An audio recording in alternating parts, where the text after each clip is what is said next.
Hello everyone, good morning, good afternoon, good evening, depending upon when you're watching this video lecture.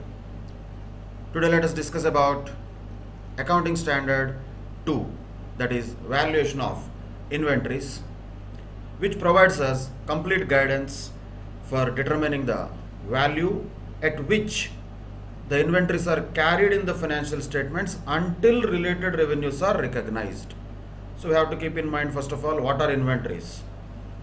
Those are the ones, of course, which include raw materials also, work in progress also, finished goods also. But if nothing is mentioned, generally the finished goods which are available for sale are what we call as closing stock or closing inventories. And those are carried by the organization till they are sold, till the related revenues which are related to those inventories are recognized. When they will be recognized? When those inventories are sold. Okay, what if it was raw material? When that raw material is actually used in production and that produced units are sold later. Like that, till the revenues are recognized, whatever the inventories that organization is carrying, those are all have to be valued at the end of the financial period. And AS2 provides us the guidelines for valuation of such inventories.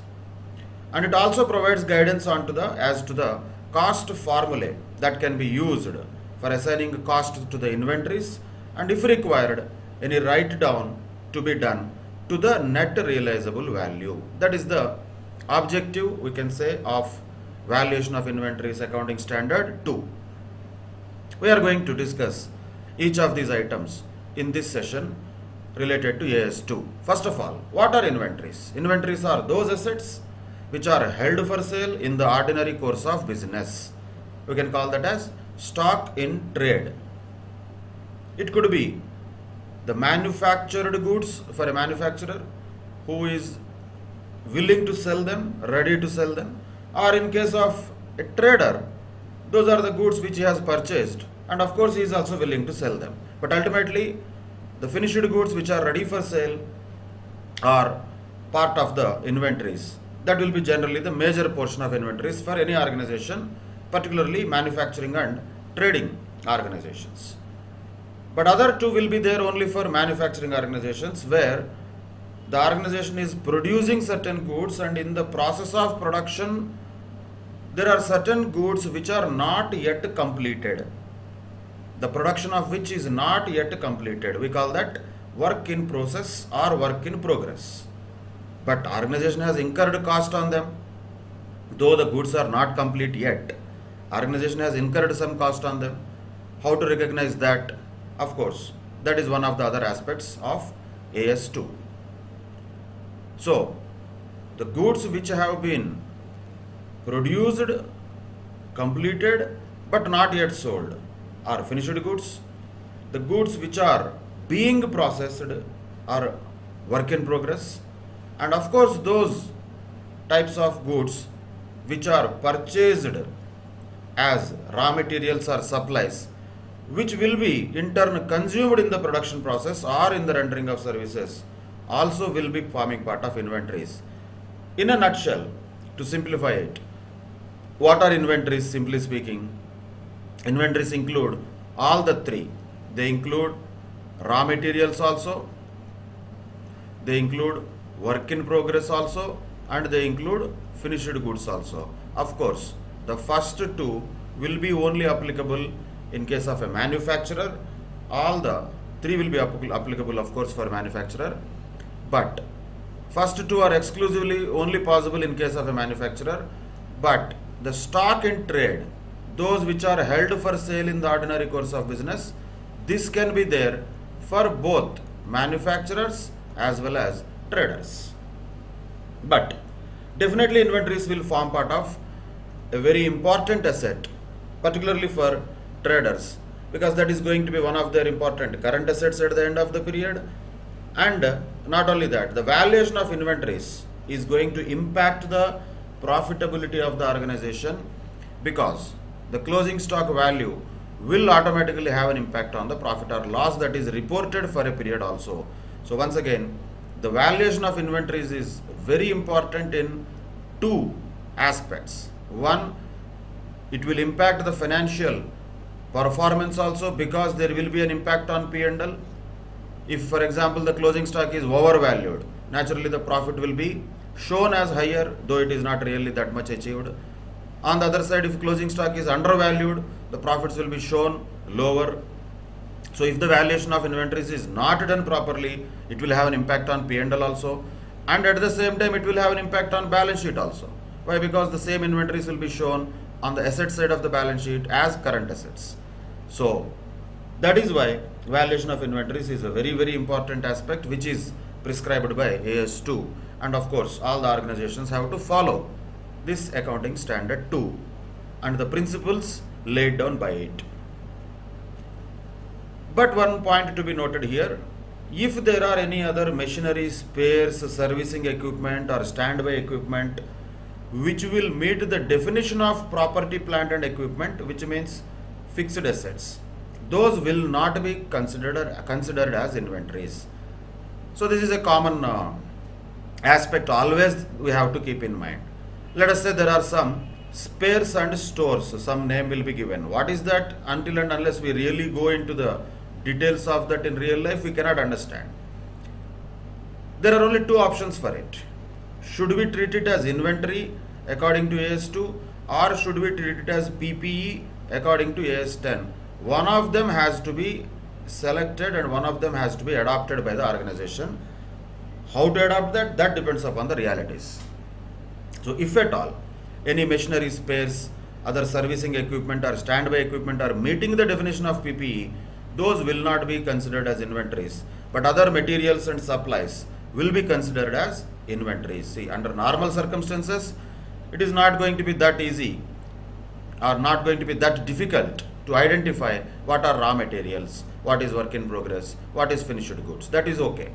But particularly when it comes to this word supplies, there the issue comes. There are many types of supplies which may be treated as inventories also. Sometimes if they have the nature of being capital expenditure, they can be treated as PPE also. That classification has to be done carefully by the organization, and that has to be disclosed in the financial statements. What are those items that they have identified as inventories? In general, what are the things that will be identified as inventories? Once again, keeping the exception in mind, these things are not to be taken only by name. They have to be also understood by the essence, but not by us. That has to happen in the real life. So in the real life, if any of them, stores and spares or loose tools, if they are meeting the criteria of PPE, then they will not form part of inventories. If they are not meeting the criteria of PPE, then definitely they will be forming part of inventories. So what will be generally the items which will be forming part of inventories in the list that will be included in the heading of current assets in the balance sheet on the asset side? Inventories is a separate line item by itself. In the balance sheet, we will just say inventories. But is that enough? No. What is the breakup of that inventories? It has to be disclosed in the financial statements as notes to accounts. And a big organization will have multiple types of inventories. It will have stock in trade also, which is basically the goods which are available for sale or for trading if it is a trader. Finished goods also, which are manufactured by the manufacturer. Work in progress also. Raw materials and components also. Stores and spares. Loose tools. If any other inventories are there, they have to be also specified in the notes to accounts, giving a breakup of what is the breakup of the inventories, which is shown as one amount in the schedule 3 or normal balance sheet under the current assets. When we say inventory is so much amount, what are those inventories which are all consisted in that particular amount has to be separately disclosed. And this is how the classification of inventories normally happens. So that is what are the list of inventories, generally the kinds of inventories that will be there by any organization is first point to be noted. Now let us understand the applicability or the scope of the standard. Of course, this can be a theory question where the standard does not apply to certain types of inventories. Does not apply. What are those? First thing first, the WIP arising under the construction contracts is not coming under the purview of AS2. So why is that?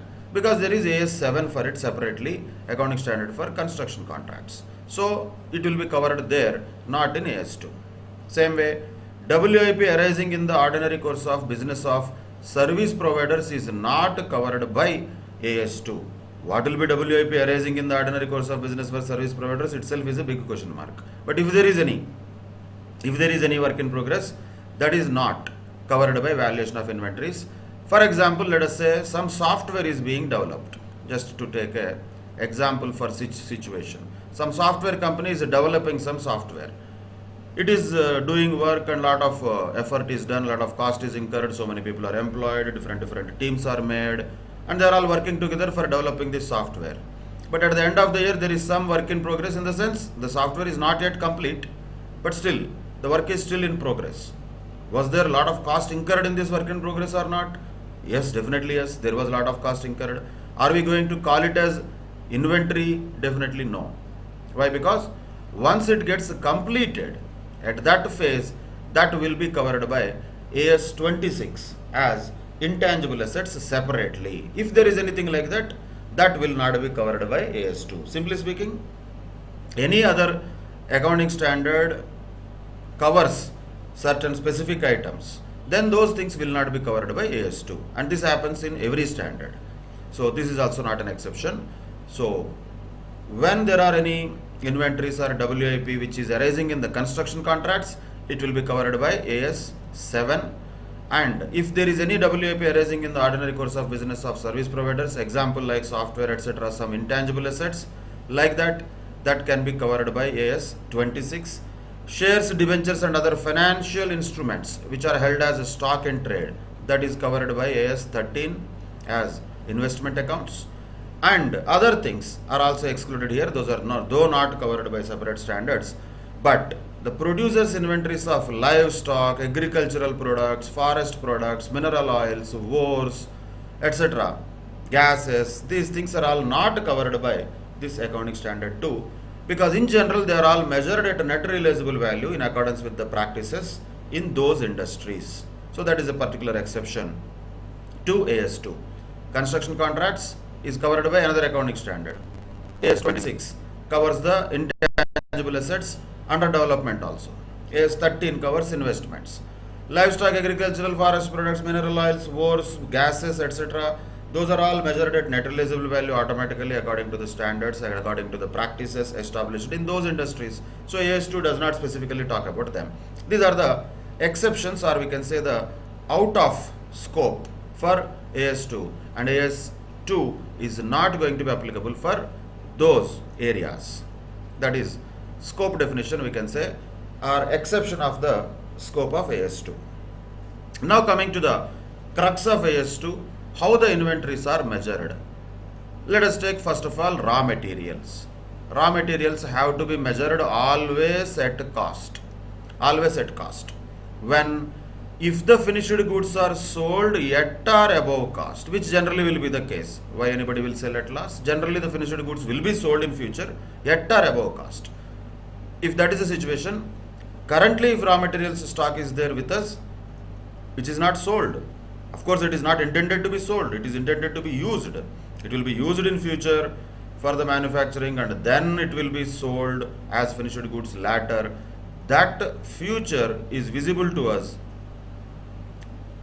where the finished goods can be sold at or above cost. If that is certain, then the raw materials are normally valued at cost. And this is a normal case, by the way. This is not some exceptional case. Simply speaking, raw materials are always valued at cost. The exceptional case may be there. Exception case means otherwise. Otherwise means what?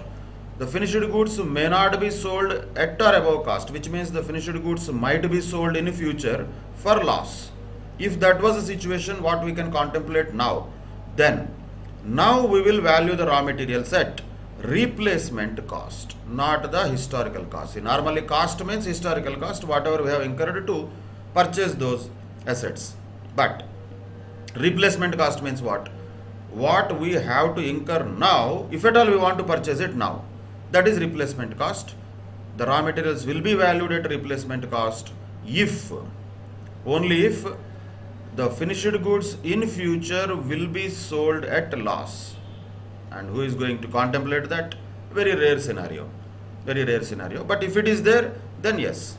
If the finished goods are going to be sold at loss, then the raw materials are valued at replacement cost. Because normally finished goods will be sold at profit. Because of that, raw materials are normally valued at cost. So simply speaking, raw materials are valued at cost. Only with one exception, where if the finished goods are contemplated to be sold at loss, then raw materials will be valued at replacement cost other than normal original historical cost. That is measurement of inventories in relation to raw materials. What about finished goods and work in progress? Always the theory is this: raw materials have to be valued lower of cost or net realizable value. So whatever is the cost or net realizable value, we are going to call it NRV in future, net realizable value. Cost or net realizable value, whichever is lower, shall be taken as value of inventories at the end of the financial period. Then naturally question comes, what is net realizable value? What is net realizable value? That is the realizable value less selling expenses less estimated cost of completion. That's what is NRV. Net realizable value is that. Realizable value means saleable value of any goods less selling expenses less estimated cost of completion if it is work in progress. If it is already completed, there will not be any estimated cost of completion. If it is a finished goods, net realizable value is nothing but saleable value minus selling expenses. If it is work in progress, then net realizable value means saleable value after the finished goods once that good gets completed minus selling expenses which might be incurred in selling those goods less any other estimated cost of completion because the goods are still not complete. So that depends upon whether we are looking at the valuation of finished goods or work in progress. In case of work in progress, we have to also consider the estimated cost of completion. In case of finished goods, already the finished goods are ready for sale. So simply net realizable value is nothing but sale value or saleable amount minus selling expenses. Simply that will give us net realizable value under normal circumstances related to finished goods. Let us take one example here for understanding purposes. Say cost of partly finished unit. Partly finished means what? That is work in progress. At the end of the year, whatever that year may be, is 150 rupees. Okay. That is a cost already which is given. That is how much? 150 rupees. Okay. Keep it aside. The unit can be finished next year because as of now it is still work in progress. That can be finished in next year by incurring an additional expenditure of 100. So that's what we were talking about here as estimated cost of completion. That is how much? 100 rupees. And the finished unit can be sold at 250 rupees. So that is the realizable value or saleable value at which the finished goods can be finally sold. But not now, next year, future. But that sale is not going to happen without having an expenditure of 4% brokerage on selling price. This has to be very carefully looked at. Brokerage on selling price 4%. So that is called selling expenses. What is the value of inventory? That has to be determined like this now. So first thing first, cost has to be separated. Cost is 150. Second thing is what? We need net realizable value. So what is net realizable value? We have to calculate that. What is net realizable value? The saleable value of 250. First deduct selling expenses of 4%. What is 4% of 250? 4% of 250 is going to be 10 rupees. So deduct that 240 and also deduct the further expenditure to be incurred in order to complete that product. That is the estimated cost of completion, and that was given also in the question, that is 100 rupees. If you deduct that also, then what we get is net realizable value, and that comes out to be how much? 140. 240 minus 100, 140. Now the valuation of inventories will happen like this. Cost or net realizable value here, which is 140, whichever is lower.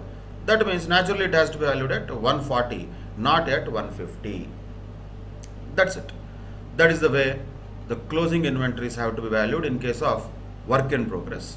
Of course, in case of finished goods also the same logic will apply, cost or net realizable value, whichever is lower, but only in that case net realizable value calculation will be little different. All that we need to do in the examination questions is according to the data given in the question. But while we apply that concept, we have to be clear with what we are doing. Ultimately, the measurement of inventories has to happen only one of these two things, because inventories are only three things. Either they are raw materials, or they are finished goods, or they are work in progress. That's all. Only three inventories are there. So naturally in the exam questions also only three possibilities are there. But what most of the students do is they mix them up. We have to be very clear. What are we talking about? What is the question talking about? Is it talking about raw materials? Is it talking about finished goods? Or is it talking about work in progress? That clarity we should have. Once we have that, we have to apply the relevant principle as prescribed by AS2. What AS2 said? Raw materials have to be valued at cost normally if the finished goods are contemplated to be sold at or above cost. On the other side, if the finished goods are contemplated to be sold for a loss, which is below cost, then the raw materials have to be valued at replacement cost. That's what the standard said. We have to apply it according to the data that is given in the question. The concept has to be clear. Then, how to value finished goods or work in progress? Simple. Always lower of cost or net realizable value. That has to be applied. But how much is cost? That we will have to compute according to the data given in the question. How much is net realizable value? That we have to compute according to the data given in the question. But the principle that we apply is same. Inventories are valued when it comes to finished goods and work in progress at lower of cost or net realizable value. Net realizable value computation may vary for finished goods or work in progress. That is why it is very important to identify the data in the question, and according to the information and data given in the question, we have to apply the relevant principle and concept. That is what is the essence of approach towards accounting standards. Always in any accounting standard, the same logic of knowing the concept thoroughly, the crux of the standard has to be in the mind very thoroughly. Application comes according to the data that is given in the question, and questions can be altogether different from one situation to another situation. That is quite natural. Now moving on to the first part of it, when we talked about cost or net realizable value, how to determine cost. How to determine cost? Determination of cost of inventories will consist of three things. One is cost of purchase also, then cost of conversion also. Of course, which inventories we are talking when we use the word conversion? We are talking about finished goods, naturally. We are not talking about a trader here. Trader has a very simple way of calculating inventories that anybody can do.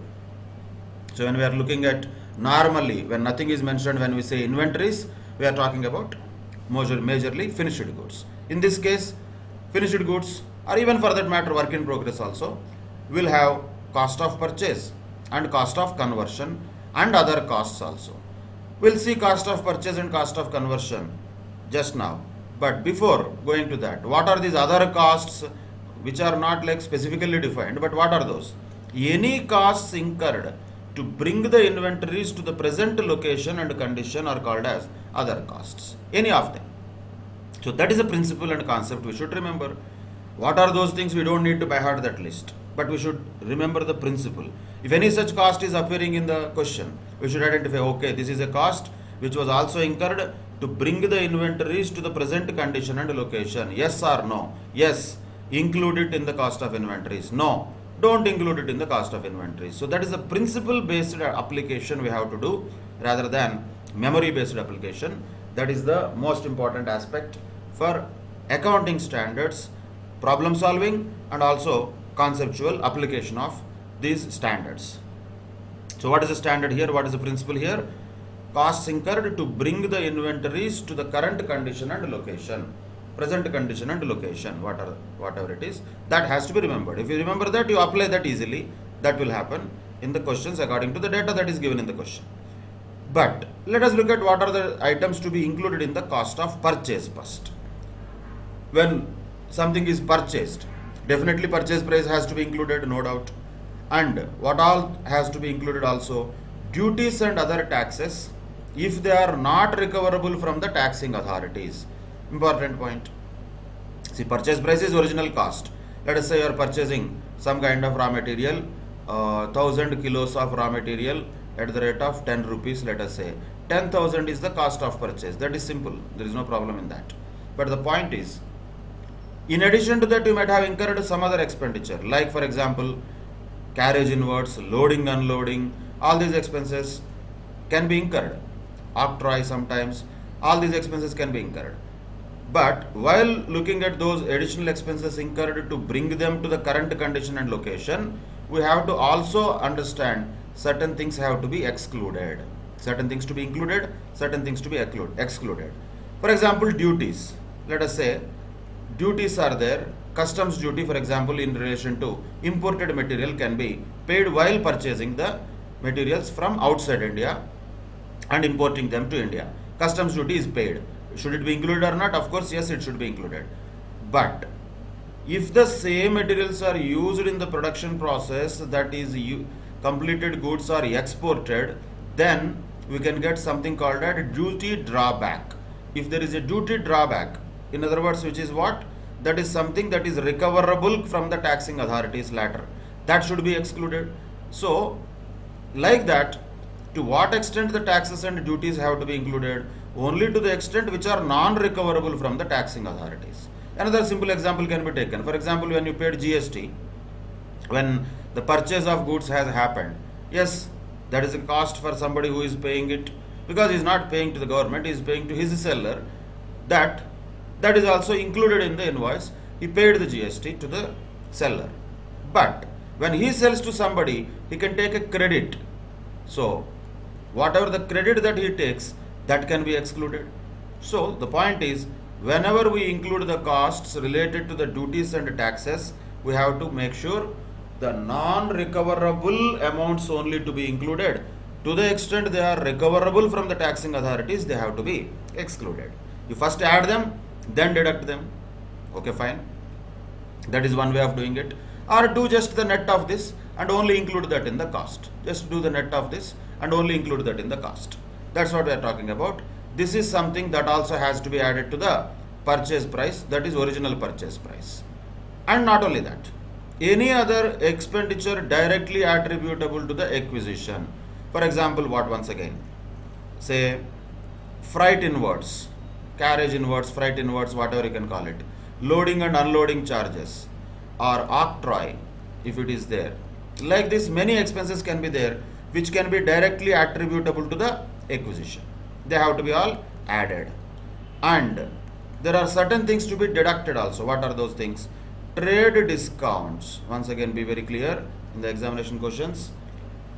You have to be very clear with the names. Trade discount is different, cash discount is different. Trade discount is that what we receive from the supplier at the time of purchase. Actually, it is not a real discount. For understanding purposes, we can consider it as a fake discount. It is not real discount. So we just ignore it normally. Ignore means we don't separately account for it, but we exclude it from the cost of purchase. For example, just imagine, say you are purchasing some Diwali crackers. You would have experienced that. You would have experienced when you purchase Diwali crackers. MRP of some particular packet of crackers will be 1000 rupees and they will give you at 250 rupees, something like that. So how much discount you got? 750 rupees. So you are so happy about that discount. That itself is nonsense. This is itself is nonsense. The real cost is only 250 for you. So this discount itself is not real. In general, that's what is trade discount. Whatever it may be, whether it is real or not, that is from the point of view of seller, that we don't care. For a buyer, we are not going to pay that amount at all. That means, to the extent what we are actually incurring as cost, that only we should recognize, which means only the amount net of trade discounts has to be recognized. So trade discounts have to be recognized, means reduced from the purchase price, rebates have to be reduced, and like we already discussed, duty drawbacks have to be reduced, and other similar items are to be deducted in determining the cost of purchases. So there are certain inclusions and certain exclusions to the cost of purchase, and in the past some questions have been asked about application of this concept also to identify what is the cost of purchase ultimately in relation to, generally purchase means what? That will be for raw materials when we look at a manufacturer. Again, we are looking at a manufacturer. then only we can have a comprehensive view.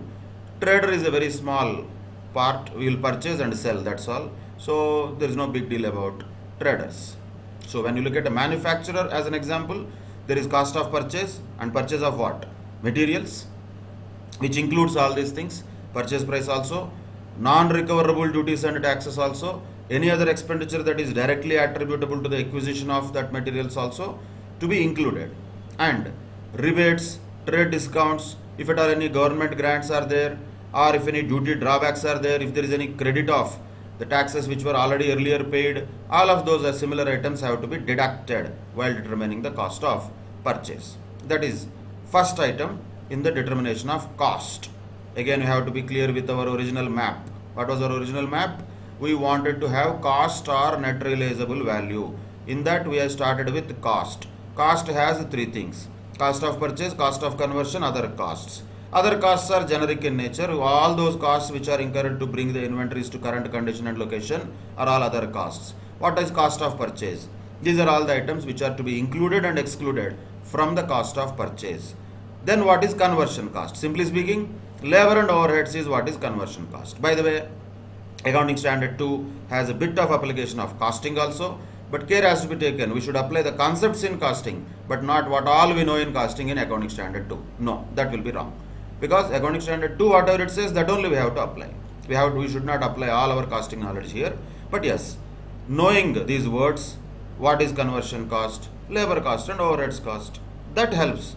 Yes, that is cost of conversion, that everybody knows. So that's what is the cost of conversion. But point is not about that. The point particularly comes about overheads. When we look at conversion cost, there are specific points that will arise. There is no big deal about direct labor. What is direct labor cost? Whatever you pay to the labor who are working in the manufacturing process, that is okay. There is no big issue there. But issue comes with what? Factory overheads, particularly factory overheads. How to treat them and how to value them or how to calculate them is the question. If the factory overheads are variable, there is no problem. Whatever the actual factory overheads are there, according to the actual production only we have to take those variable factory overheads into consideration. For example, variable factory overheads are incurred 10 lakhs rupees and 10,000 units are produced by that organization. That means variable overheads to be included in the cost or conversion cost per unit of inventory should be 100 rupees. At actual production, that is not a problem. But again, the challenge or the variety item comes from fixed overheads situation. How to take fixed overheads per unit? See, ultimately when we look at the valuation of inventories, we know number of units at the end of the year, how many units of raw material is there, how many units of finished goods is there, that is okay. But the problem only comes with what is the cost per unit. How to calculate that cost per unit? For materials, we just take like this. Materials portion included in the inventories. We just take the cost per unit, taking the purchase price and adding some things and deducting some things. But labor also will take whatever the cost that is incurred divided by number of units, we get cost per unit. Variable overheads also same. What are the variable overheads actually incurred divided by the actual number of units produced. There is no problem with them. Issue comes with fixed overheads. Fixed overheads, cost per unit has to be calculated on the basis of normal capacity, not at actual production, on the basis of normal capacity. When is that? When the actual production is almost equal or lower than normal capacity. So when the actual production is, this is the situation, actual production is equal to or lower than normal capacity, then what happens? The fixed overheads have to be calculated according to the normal capacity. But they have to be valued at actual production. When is that? When actual production is higher than the normal capacity. When the actual production is higher than normal capacity means actual production is more than normal capacity. Then what should be the basis for fixed overheads is actual production. So that is what should be the recovery of fixed overheads. Once again, we should not apply too much of costing here. Names are similar, but we have to apply according to what AS2 has told. What AS2 said? fixed overheads have to be absorbed or recovered or to be included in the final cost, which is conversion cost we are talking about, at normal capacity when the actual production is less than or equal to normal capacity. However, when the actual production is more than normal capacity, then fixed overheads per unit has to be calculated on the basis of actual production. Let us understand the implications of this, which is very important point to note in AS2, though it has a bit of costing touch, but it is not exactly the same. Look at this example. ABC Limited has a plant with the capacity to produce 1 lakh units of a product per annum, and expected fixed overheads is 18 lakhs rupees. And fixed overheads on the basis of normal capacity is how much naturally? 18 rupees per unit. Why? Because 18 lakhs rupees fixed overheads, 1 lakh units are supposed to be produced. That is the normal capacity. So naturally the fixed overhead per unit will be taken as 18 rupees under normal circumstances. Let us take 3 different cases. Case 1. In case 1, actual production is equal to the normal capacity. So actual production is equal to the normal capacity means this is the situation. That is the situation. When actual production is equal to the normal capacity, then what we should take? We should take fixed overhead per unit at normal capacity only, naturally, which means the fixed overhead on the basis of normal capacity and actual overhead also will be same. That is on the basis of 18 lakhs. Therefore, how much should be considered as fixed overheads per unit here? 18 rupees only should be considered per unit, because actual production is also 1 lakh units and normal capacity is also 1 lakh units. There is not going to be any difference between actual fixed overheads also and fixed overheads which are recovered also. Okay, assuming that whatever fixed overheads are expected, those are the same things which are incurred also. Why? Because fixed overheads will not change according to the level of activity. So irrespective of whether 1 lakh units are produced or 50,000 units are produced, total fixed overheads is going to remain at 18 lakhs only. So per unit fixed overhead will be how much if 1 lakh units are produced? Question comes, should we take 1 lakh here as capacity or should we take 1 lakh here as actual production? In this case it doesn't make any difference, because in both cases per unit fixed overhead is only 18 rupees. But now let us look at a separate case, that is case 2. Understand this carefully. The actual production is not 1 lakh units, it is only 90,000 units. Once again, actual production is less than normal capacity. We know that normal capacity is 1 lakh units. We are talking about the same example, different case. Normal capacity 1 lakh, but actual production is 90,000 units only. But fixed overheads are not going to change, they are going to remain at 18 lakhs only.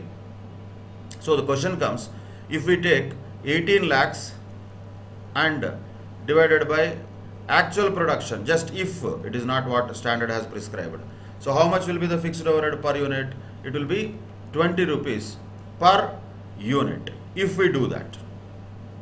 But if we actually value the fixed overheads, actually value the inventories, including this 20 rupees also for the fixed overheads, then the overall inventories are going to be overvalued, and because of that the loss of 1.8 lakhs rupees also will be included in the closing inventory, leading to a higher gross profit than actually that is earned. So what is this 1.8 lakhs? 90,000 units into 2 rupees, because 2 rupees it is overvalued. Originally it was supposed to be valued at 18 rupees. Now if we take, accounting standard does not tell that, but if we take actual production as the basis for computing the per unit component of fixed overheads to be included in the cost of inventories, then each unit is overvalued by 2 rupees. When there is a 90,000 units, assuming all of them are in stock, total amount of 1.8 lakhs is included in the closing inventory, and that is unnecessarily showing a higher gross profit, which is wrong. So this is wrong, this is not correct. So what should happen is, we should value the fixed overheads at normal capacity only, which was 18 rupees, which we have already taken.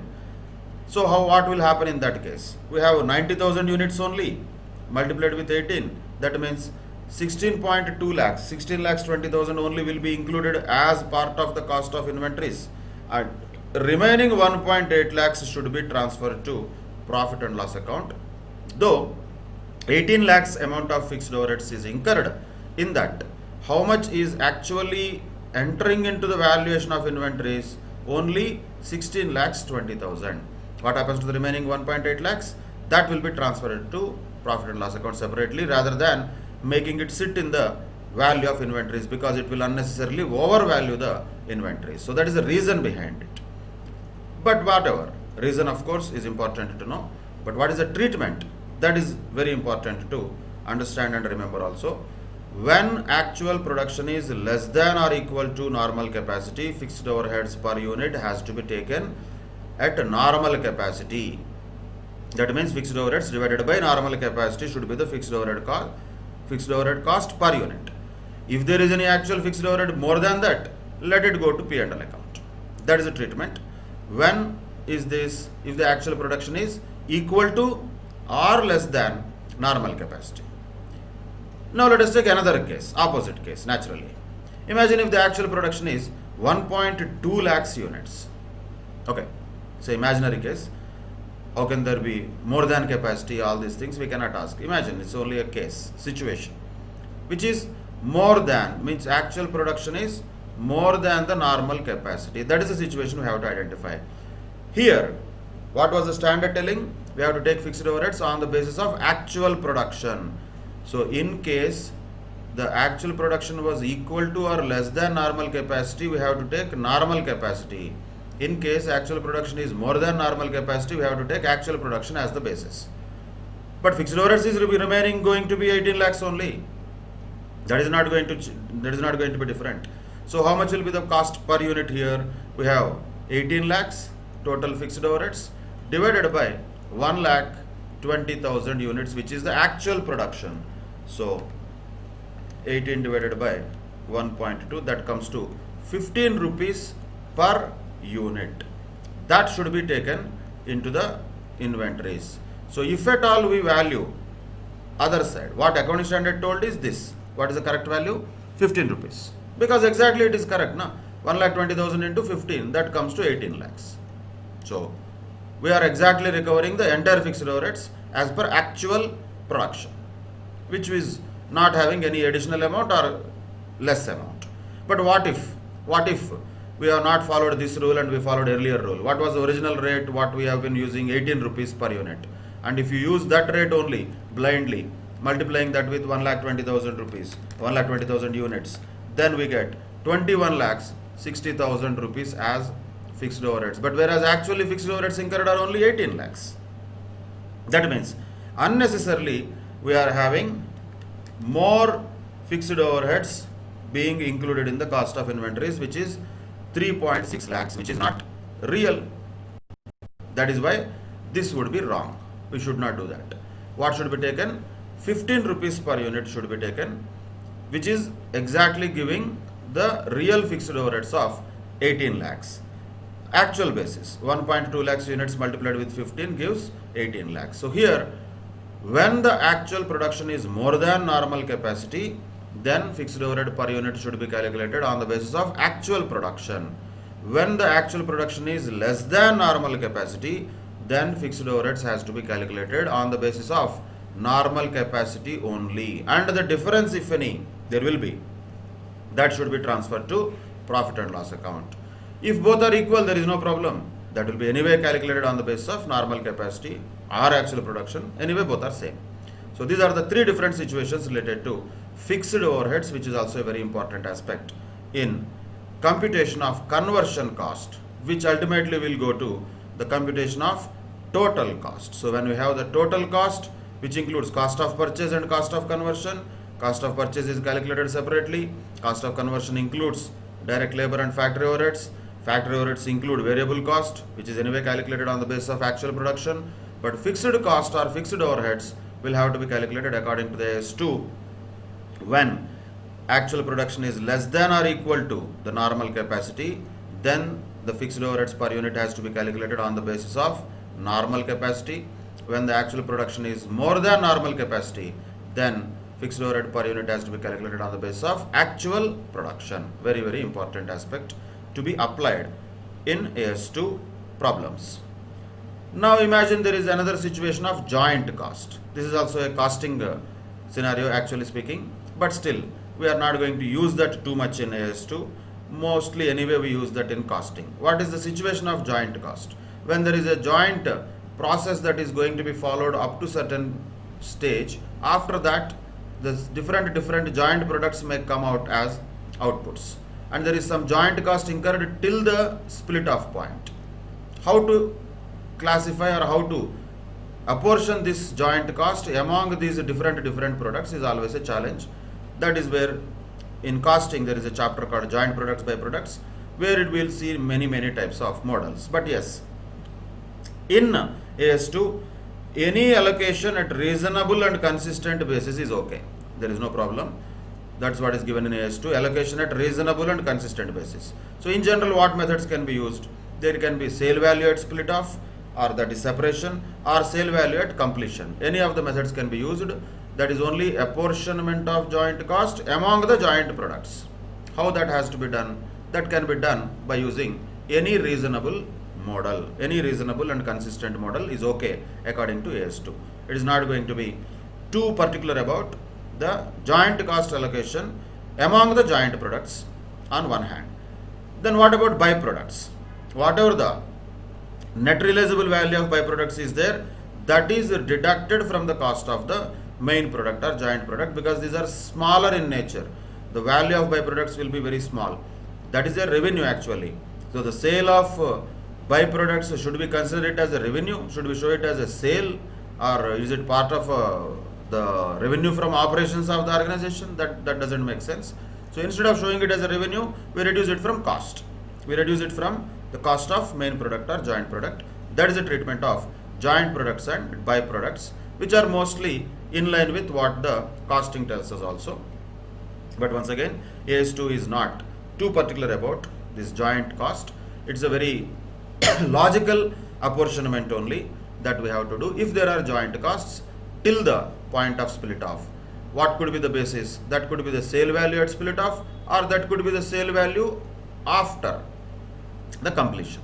Any of them can be taken as a basis for allocation of joint costs among joint products. Byproducts net realizable value has to be reduced from the cost of main product. That is a treatment separately related to joint products and byproducts. But normal products, whatever we talk about, always the situation and original logic is same. Cost or net realizable value, whichever is lower, and cost includes cost of purchase, cost of conversion, other costs. Cost of purchase includes certain items, excludes certain items. Cost of conversion includes direct labor and overheads cost. Overheads includes fixed and variable. Variable there is no problem, but fixed costs or fixed overheads have to be included in the cost of inventories or conversion cost according to AS2, depending upon whether the actual production is more than normal capacity or less than or equal to normal capacity. That is about conversion cost. And different situations where fixed overheads are included in the cost of inventories according to the reality of actual production, whether it is more than normal capacity or less than normal capacity or equal to normal capacity. These are three different situations. Now, after looking at some of the inclusions in the cost, let us also look at the costs which have to be excluded from the cost of inventories, and they have to be recognized as expenses separately. They should not be included in the cost of inventories. Like what? Abnormal losses. For example, the abnormal losses should not be included, or they should not be forming part of the cost of inventories. Abnormal losses of what? Some wasted material, labor and other production cost. So simply speaking, the abnormal losses should not be included in the cost of inventories. They should be charged to the P&L account as expense separately.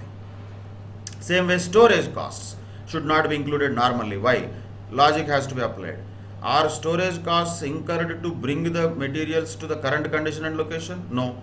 Storage costs are incurred only to maintain the materials in their form. So storage cost normally should be included unless the production process requires such storage. That is the point.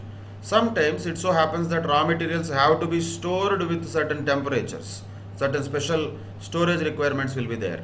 In that case, storage cost of such raw materials, should it be forming part of the total cost finally or not? Answer is yes, because without the raw materials being stored in that situation, production process cannot happen. So if the production process requires such storage cost should be included. If not, they should not be included. Same way, Administration overheads should not be included because they also do not contribute to bringing the inventories to the present condition and location. Same way, selling and distribution costs should not be included in the cost of inventories.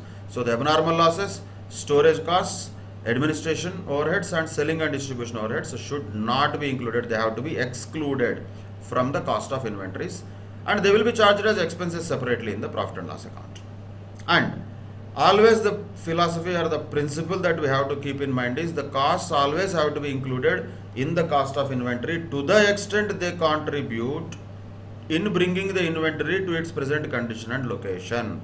For example, something like interest or borrowing costs, should that be included also? You purchased some materials, and while purchasing those materials you had to pay money and don't have money, you took some loan and interest is paid on that loan. Should that interest be also included in the cost of inventory? Ideally, no. Interest is a financing charge that should be dealt separately in the profit and loss account. That should not be added to the cost of inventories. They are not included in the cost of inventories. So exclusions are also to be kept in mind because those will be given in the questions. We need to identify those exclusions. We should not include them while calculating the cost of inventories. What are those exclusions? Once again, abnormal losses, storage costs, administration overheads and selling and distribution overheads, and finance costs. Storage costs can be included only when production process requires such storage. Then they can be included, otherwise no. That is another point to be noted related to valuation of inventories. The costs to be excluded from the cost of inventories.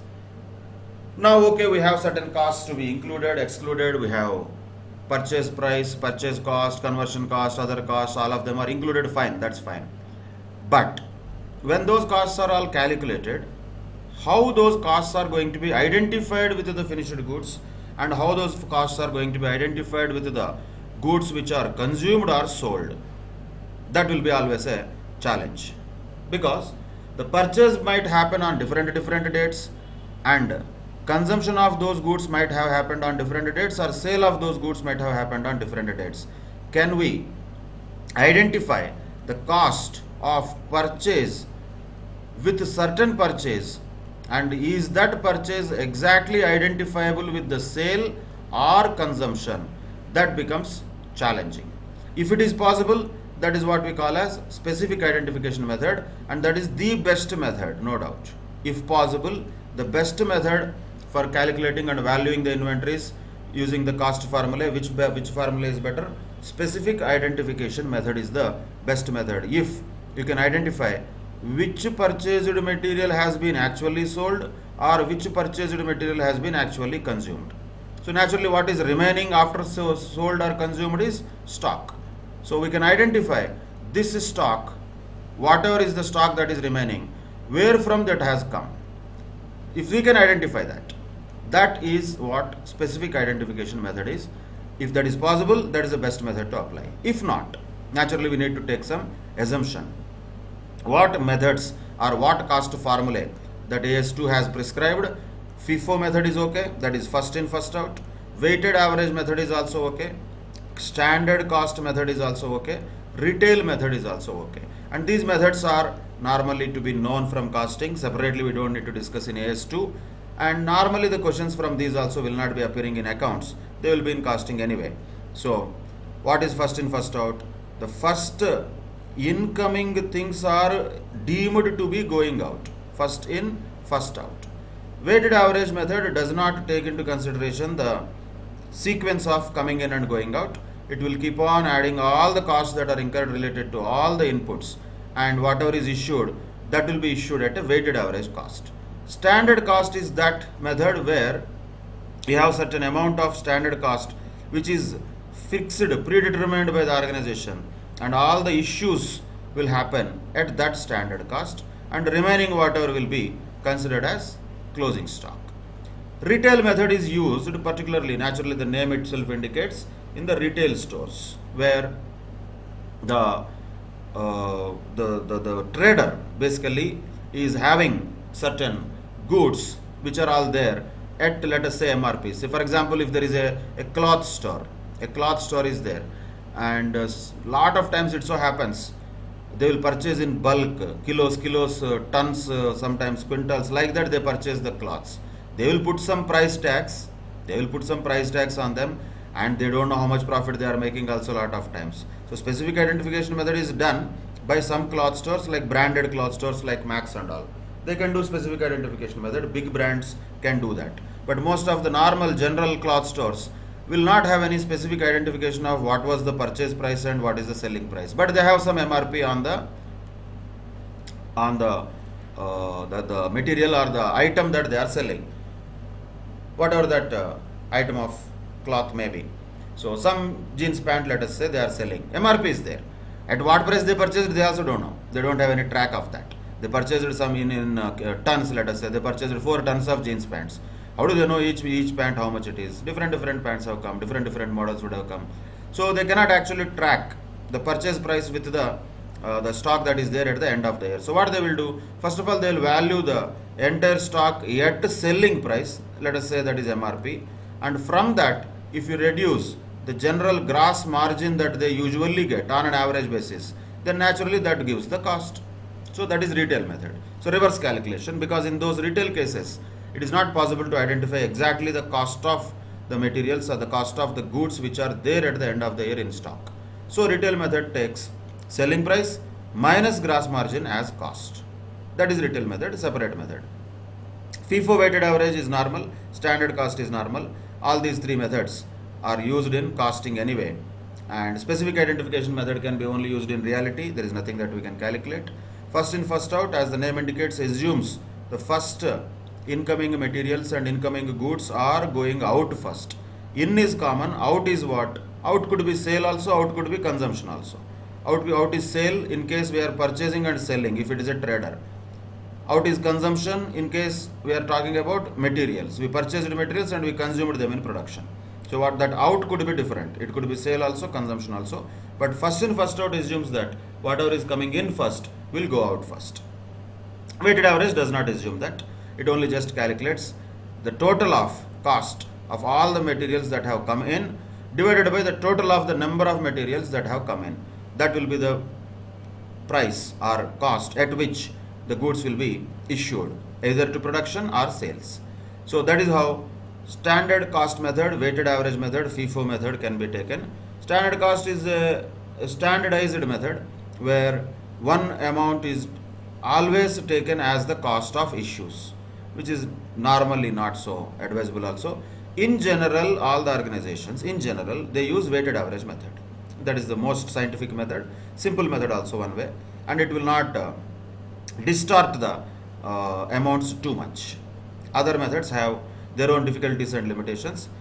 Weighted average method is almost, we can say, as the best method out of all them, but AS2 has not suggested anything. It has given options to the organizations. They can use any of them. If possible, the best method is always specific identification method, and retailers can use retail method also according to their convenience. These are the cost formula that they can use. Now let us just understand one example for retail method. Say a trader purchased certain articles for 85,000 rupees. That was the cost of purchase, and he sold some of the articles. So the point is that we don't know how much articles are sold. So that is the point. Tracking is not there.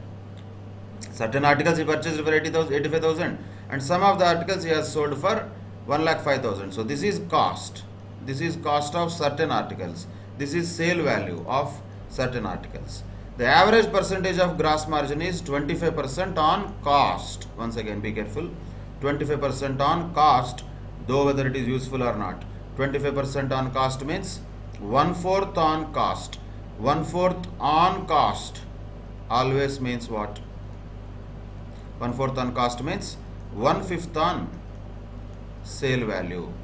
So this logic you should already know. So 25% on cost gross margin means 1/4 on cost. That means 1/5 on sale value. Opening stock of inventory at cost was 15,000. So opening stock was at cost, and the profit margin is 25% on cost, and some of the articles are purchased at 85,000, which is also cost, but sale happened of 1,05,000. So what can we do here? How to calculate the closing stock of inventories in this case? We can do like this easily. First, let us take the cost of purchases, that is 85,000, it is cost. Prior to that, there was opening stock also, right? That is 15,000. So what is the total cost of the goods which are available for sale. Available for sale. Cost of the goods, that is 1 lakh. If they were all sold, how much they would have been sold for? They would have been sold for 1/4 on cost, means they would have been sold for 1,25,000 rupees. This is the sale value of all goods that he has, if he sells them. But he has sold only how much sale value? 1,05,000, which means what is the sale value, not cost, of the goods which are remaining in stock at the end of the year? That is 20,000. That is sale value. We don't want that. We have to value the inventories at cost. So how to calculate the value of inventories at cost at the end of the year? Simply from sale value deduct the profit margin included in that. What is the profit margin? On sale value it is not 1/4, it is 1/5. So 1/5 of 20,000 will be how much? 4,000. 1/5 of 20,000. So what is the cost of inventories at the end of the year? That is 16,000. That is the final answer. That is retail method in a nutshell, we can say. How we can get it? Just by taking how much is the total cost of goods which are available for sale and what would have been the sale value of them if they were all sold, if at all. Then actually how much is the sale value? That gives us what is the sale value of closing inventory. Of course this can be done by physical estimation also. Since we cannot do that, we have to do like this only as per the data that is given in the question. So sale value of the closing stock at the end of the year is how much? That is 20,000 rupees. From that you reduce the profit margin. You can get cost of the goods which are not yet sold. That's what is inventories, right? So what is the cost of inventories? 16,000 rupees. That is an example of retail method, we can say. Or you can do in another way also. It's a normal old method. Say, look at this example. Ambika Stores is a departmental store which sells goods on retail basis. Okay, fine. It makes a gross profit of 20% on net sales. And the following figures for the year end are available. Okay, opening inventory, purchases, blah blah blah, all are given. Compute the estimated cost of the inventory on closing date. See, for this we don't need to break our heads. Simply if you prepare a trading account, that would be enough, which we know already how to prepare. Let us take each of the items simply. Opening inventory was 50,000. Okay, fine. 2 opening stock. 2 purchases, 3,60,000. Okay. Purchase returns 10,000. Let us take a deduction here, minus 10,000. And freight inwards, should it be added or not to purchases? Yes, of course. So let us take a plus 10,000. Anyway, both of them going to be nullified. Gross sales 4,50,000 gross, that is. And from that sales returns are there 11,250. Okay, that has to be reduced from sales. So how much will be net sales? Naturally 4,50,000 minus 11,250. That comes to net sales, that is 4,38,750. That is net sales. That is not the total of account, just for calculation purposes. So that is net sales 438,750. And what is said? The profit, gross profit is 20% of net sales. So how much would be gross profit naturally on that? That will be 87,750. And by the way, carriage outwards should be excluded. Will it come part of this? No, carriage outwards has nothing to do with bringing the inventories to current condition and location. That is related to selling expenses. Selling expenses are not included in the cost of inventories, so we should just ignore that. Unnecessary information, if it is given, we should just ignore that. That's all. You find out what is the value of closing stock. The cost of closing stock 50,000 plus 3,60,000 plus 87,750 minus 438,750. So what is the closing stock? That's what is the answer, what is asked here. That is 59,000. You have to do this on paper, then you will be easily able to identify what is the closing stock at the end of the year. That is the cost of the closing stock. Simple. So when the data is given, according to that we have to get the answer. If it is given like a small data, only opening stock, purchases are given, and inventory, closing stock, how much is that we don't know, but gross profit margin is given, which is 25% on cost. Then also we can calculate cost of closing inventory in a different way.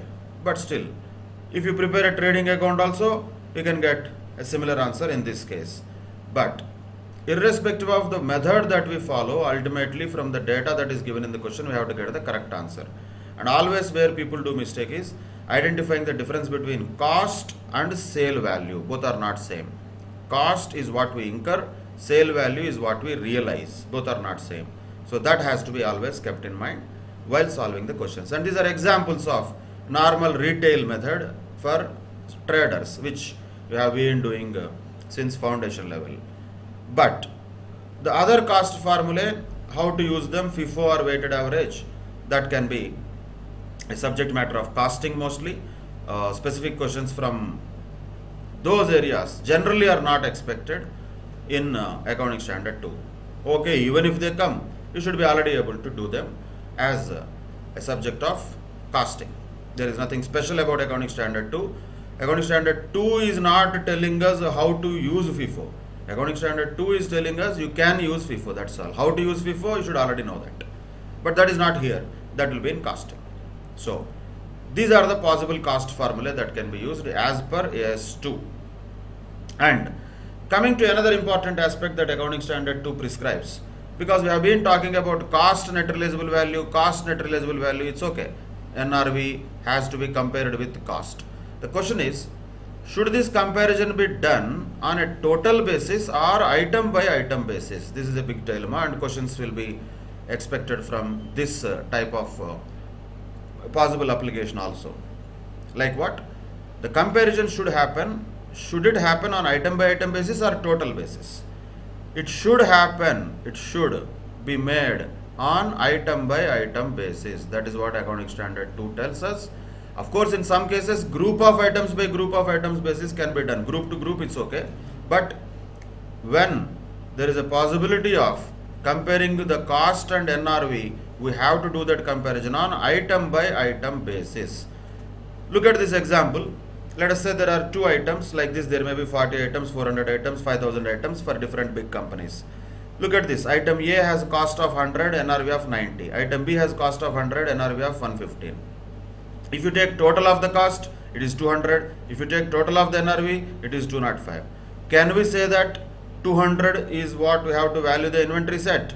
That is wrong, because that is on a total basis. That is wrong. What is correct? You have to select item by item basis. So cost 100 for item A, NRV 90 for item A. So what is to be considered for AS2 as inventory value? 90, whichever is lower. Then item B, cost 100, NRV 115, whichever is lower, 100. Total of this is 190. This is correct. 200 will be wrong. This is wrong. 190 is the correct value, which has to be taken as value of inventory as per AS2, because the comparison of cost and NRV should happen on item by item basis or at the maximum group of items by group of items basis, but definitely not on total cost versus total NRV. No, that is not what AS2 is asking. It is asking for the comparison of cost and NRV on item by item basis. That is another point to be noted. And as we have discussed earlier already in the beginning, particularly about the materials. Let us understand that one more time, because questions can be expected on that also. Whenever we say cost or NRV, whichever is lower, cost or NRV, whichever is lower, to what types of inventories this principle is applicable? This is applicable only for finished goods or sometimes work in progress also. But particularly looking at raw materials, can we apply this principle? Because raw materials are purchased not for sale, they are purchased for consumption. So they may not have any realizable value, and NRV may not be possible to be estimated. That is all fine. So what is the point here? When it comes to raw materials, always they should be valued at cost. Raw materials have to be always valued at cost. That is the main point to be noted. They are always valued at cost, which already we discussed in the initial discussion of this AS2. But what is the exception? That is the most important point. Normally raw material is valued at cost, that's all, no big deal, no NRV and all, only cost. But exception to that is what? When the final sale value of the relevant finished goods is lower than cost. In other words, the finished goods might be sold or contemplated to be sold in future lower than cost means at loss. In that case, then the relevant raw materials should be written down to net realizable value. And what should be the basis there? Main, you have to focus on the main points. That should be replacement cost of the materials. That will be the best available measure of their net realizable value. Though it is not realizable value, it is replacement cost. So what is the essence of this entire thing? First of all, forget about work in progress. Work in progress is not going to be valued like this. Work in progress and finished goods are both going to be valued at cost or NRV, whichever is less. That is not the point. Look at only raw materials. Raw materials normally to be valued at cost, but only exception is that when the final sale value of the relevant finished goods is going to be at loss, then the raw materials now have to be valued at replacement cost. That's it. That is one of the exceptional item that we have to also consider while valuing the stock of raw materials. That's all. With this we can conclude this discussion on accounting standards related to the accounting standard 2, that is valuation of inventories. Essence of this standard has to be understood very well, remembered also. I suggest you write this essence on your own notes with your own handwriting for your revision before the examinations, because the content that is available normally in the ICA material, or for that matter any other material that you see as printed content, will be enormous. That much may not be required for you. So what is the best possible way is, when listening to this lecture, after listening to this lecture, make your own notes. Make your own notes of the essence of what is that we have understood in this lecture, and that notes will be helpful to you in the revision part. Of course, unlike accounting standard 1, accounting standard 2 is a standard where numerical questions can be expected. Today's lecture was covering the conceptual aspects, theoretical aspects, the prescription of accounting standard 2 in relation to the valuation of inventories. In another session, we will discuss about some of the questions, problems related to AS2, which are generally given in public domain, available as past examination questions or suggested questions. Those type of questions and answers, numerical questions and answers related to AS2, we will discuss it in another session separately. But till then, take care. Bye bye. Thank you very much.